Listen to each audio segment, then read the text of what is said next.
Estamos de volta com uma entrevista com o Nenê Succar e aqui na TV Gibi, que é a TV Gibi, Succar, que você conhece muito bem, é do projeto Gibi, Grupo de Iniciação ao Basquete Infantil, que através da NBA está distribuindo essa bola aqui para as escolas públicas, né? São mais de 1000 bolas que a NBA nos enviou e a gente está distribuindo nas escolas públicas para dar a chance à garotada que não tem condição de ir a um clube jogar basquetebol.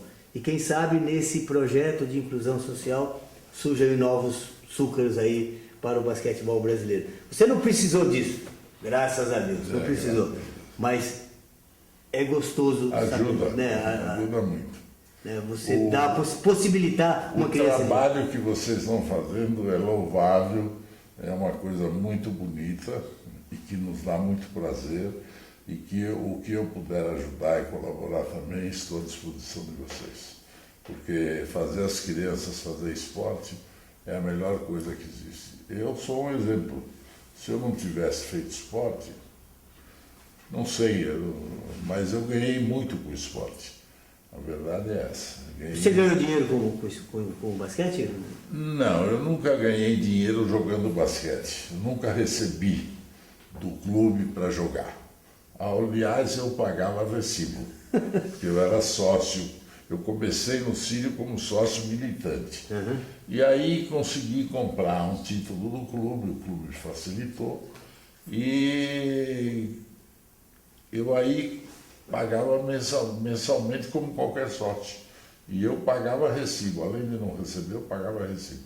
Mas, como eu tenho sangue árabe, primo. O Monta, o Miguel Inácio Pereira, me arrumou uma representação de embalagem plástica, que é onde eu ganhei muito mais dinheiro do que se eu ganhasse do clube. Eu ganhei bastante dinheiro com essa representação, fui muito feliz e trabalhar nunca me criou problema. Eu, com 14 anos, eu comecei trabalhando na fábrica que era do Monta e do irmão dele. Chamava-se Leeds, chama-se ainda Leeds. Uhum. E eu comecei como operário. Eu sentava atrás da máquina com 14 anos e soldava os bichos, todas aquelas coisas lá. E eu, na ocasião, recebia, se eu não me engano, 800 cruzeiros, alguma coisa assim. E esse dinheiro eu pegava e levava para o meu pai. Porque o meu pai tinha 12 filhos. Eu ia perguntar isso. Então, para alimentar 12 bocas não é fácil. 12 mais ele e minha mãe, né? Uhum. Nós éramos 14. Mas o teu pai era a segunda leva, né? Porque teve antes, não teve? Irmãos? Não, tenho irmãos, tenho 11 irmãos, comigo 12. Uhum. A mais velha faleceu na Síria por uma daquelas doenças lá no começo do século, que ela faleceu com 3 anos e tudo. E depois nós fomos 12 filhos, então o papai, para sustentar 12 bocas, não é fácil. Nenê, me diga uma coisa, e como era ser filho do imigrante no Brasil naquela época? Eu não me sentia muito bem. No Brasil não tem assim essa... todo mundo é bem-vindo, desde que seja uma pessoa normal, não é? Então o Brasil é um país que recebe todo mundo, do mundo inteiro, e nós fomos sempre muito bem recebidos. Nunca foi discriminado por ser argentino? Não. Não, como eu vim com 7 anos para cá, você já virou brasileiro? Eu já fiquei falando português normalmente. Comia feijoada toda quarta-feira, sábado. Isso aí, não tinha problema. Nunca teve problema de discriminação nem nada. Antes da gente voltar a falar mais de basquete, e a engenharia, construção civil, como que entrou na tua vida?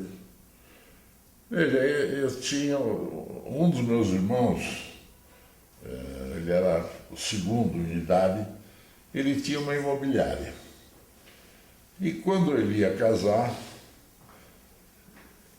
ele me pediu se eu não podia tomar conta do escritório dele. Não como empregado, mas como sócio.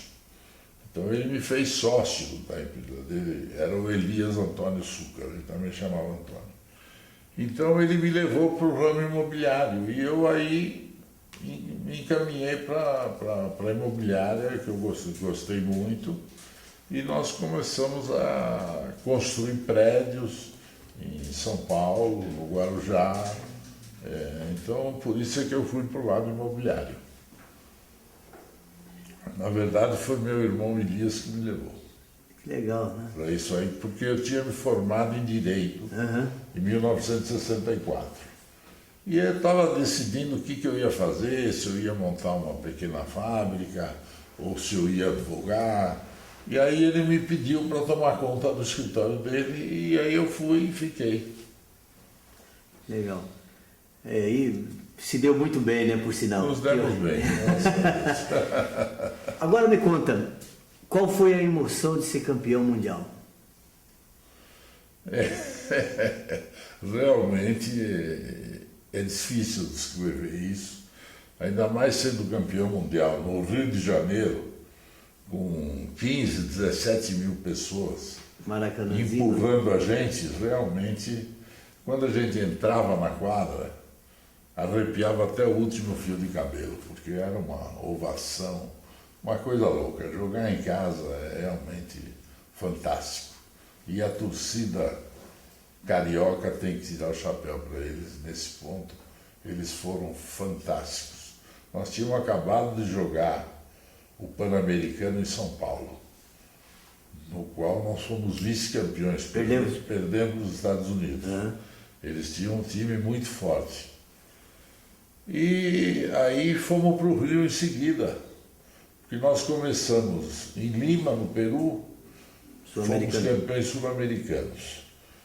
Jogamos contra time muito forte. O Peru tinha naquele ano, jogavam os irmãos Duarte, que 2 eram maiores que eu e um outro era armador, o terceiro. Então era um time muito forte, ganhar do Peru lá não era fácil. Aí fomos campeões sul-americanos, viemos para São Paulo, para o Pan-Americano, e era maravilhoso o Ibirapuera também, estava sempre lotado, não tinha lugar nem para um mosquito. Mas infelizmente perdemos para os Estados Unidos. E aí fomos para o Rio, e o time estava num crescendo muito grande, né? Nós liderados por Amauri e Vlamir, que eram as duas torres mestres da nossa equipe, e nós completávamos a equipe. O Canela jogava com 8, 9 jogadores. Nós tínhamos, então, era uma equipe bem coordenada. O Biratã também, quando entrava, era um foguete ali para os adversários. E nós tivemos a felicidade de ganhar de todo mundo. Ganhamos esse campeonato invictos e realmente ser campeão mundial no Rio de Janeiro, com essa torcida toda, foi fantástico. Fala um pouco do Canela, porque muita gente fala que o Canela era sargentão, era exigente, briguento. Ele pegava no pé de vocês mesmo? Não, ele era um... Eu devo também muito do que eu fui no basquete ao Canela. Falando de Togo Renan Soares, o Canela. Togo Renan Soares. Lendário Canela. Ele tinha um jeito dele de comandar as equipes. Porque ele, Canela, porque a canela dele era uma canelinha fina, por isso que eles chamavam ele de Canela. Mas ele foi campeão como técnico de futebol, nunca jogou futebol na vida. Foi campeão como técnico de polo aquático, não sabia nadar. Foi campeão mundial bicampeão de basquete sem saber jogar. Bicampeão de basquete sem nunca ter jogado. Foi campeão de remo. Ele também nunca remou. Nunca remou. Ele entrava no barco e os os remadores, só de sacanagem, ficavam balançando o barco e ele ficava quieto. Mas quando chegava na terra firme, aí ele mandava os caras. Mas era uma figura fantástica. Realmente, o cara teve um dom de liderar, né? Ele era líder total, nunca gritou com os jogadores, ele sempre comandava, ele tinha uma voz de comando muito firme, muito forte. E os adversários o temiam, porque ele não era fácil para os adversários, mas conosco não. Agora, conta aquela história da concentração, que vocês pulavam a janela, ia nos bailinhos e tal, lá no Rio de Janeiro, e ele ficou esperando vocês na volta. Isso aí foi em Caio Martins. Nós estávamos lá. Niterói, né? Em Niterói. E justamente era para irmos para o Sul-Americano de Lima. De 63. Não, 60. 60, de 60. Não, 63. Nós íamos para o Sul-Americano de Lima, no Peru. E era na época do Carnaval. Óbvio. Então, o Rosa Branca, o Edson, eram tudo carnavalesco, né? Eles não gostavam de uma noite. Não gostavam. Não. Então, aí estávamos nós outros lá e ele deixou a gente ir para o carnaval, para o baile de carnaval. Mas volta? Volta até as 2 horas da manhã, sei lá. Então nós ficamos um pouquinho a mais, aí pulamos o muro para entrar e tudo, e ele estava com um hobby de chambre vermelho com bolinha branca. Esperando a gente. Foi uma bronca daquela. Mas depois no dia seguinte passou. Não teve grande problema, não. Você teve a felicidade de jogar do lado de 2 monstros sagrados que, segundo a história, são os 2 maiores jogadores da história do Brasil, que é Wlamir e Amaury. Amaury completo. Amaury e Wlamir. Perdão. Amaury e Wlamir. O Amaury completo. Jogava em qualquer posição com qualidade. Sem dúvida. Ele me ensinou muita coisa do que eu aprendi a jogar no pivô.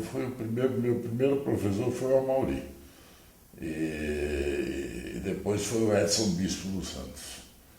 Entendeu? Eles eram pivôs. O Amaury era o pivô da seleção brasileira em 1954, se eu não me engano, que o Brasil foi vice-campeão. Vice-campeão, sim.